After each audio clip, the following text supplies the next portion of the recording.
Le froid s'installe sur une partie de la France avec des températures négatives, un épisode de froid qui tombe en pleine pandémie, mais ce n'est pas forcément ces conditions que préfère le coronavirus. Quand il fait froid, c'est vrai qu'on vit plus à l'intérieur, sans masque, on se contamine plus, mais ce qu'ont vu Météo France et l'Institut Pasteur, c'est que le virus se propageait plutôt dans des endroits plus doux et humides, comme à Wuhan en Chine où l'épidémie a démarré, et pas à Pékin où il faisait très froid et très sec. Sa fenêtre météo préférée, en quelque sorte, c'est plutôt quand il fait entre 2 et 6 degrés avec un taux d'humidité entre 60 et 80%. Là, s'il ne pleut pas, il tient très bien sous forme d'aérosol dans l'air extérieur, surtout s'il n'y a pas de vent. Dans ces modèles, l'Institut Pasteur a calculé que chaque degré perdu en dessous des 10 degrés augmentait le taux de reproduction du virus, le fameux R0 de 0,16. En revanche, quand il gèle, cette corrélation n'est plus du tout évidente. Et il faut dire que les gouttelettes qui le transportent gèlent et tombent plus au sol.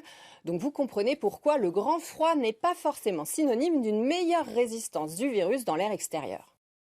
Alors, on n'enlève pas forcément le masque pour autant parce que la question que se posent les chercheurs aujourd'hui, c'est est-ce que les variants du coronavirus ont le même comportement, la même fenêtre météo? La société Predict Service pense que oui sur le variant britannique qui s'est développé en décembre dernier avec ces conditions météo. En revanche, c'est moins le cas pour le sud-africain puisqu'il se propage malgré le fait que le pays soit dans sa saison estivale.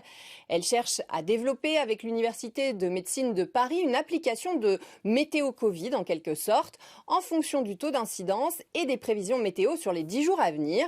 Elles ont créé un indicateur avec un code couleur sur les conditions favorables ou défavorables à la circulation du virus.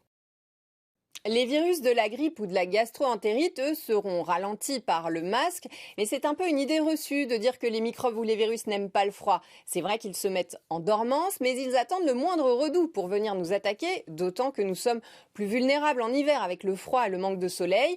En revanche, les insectes, qui sont parfois des vecteurs de virus, comme les pucerons, ne peuvent pas survivre quand les températures descendent en dessous des -5, -10 degrés. Ils seront donc moins nombreux au printemps suivant pour attaquer les cultures.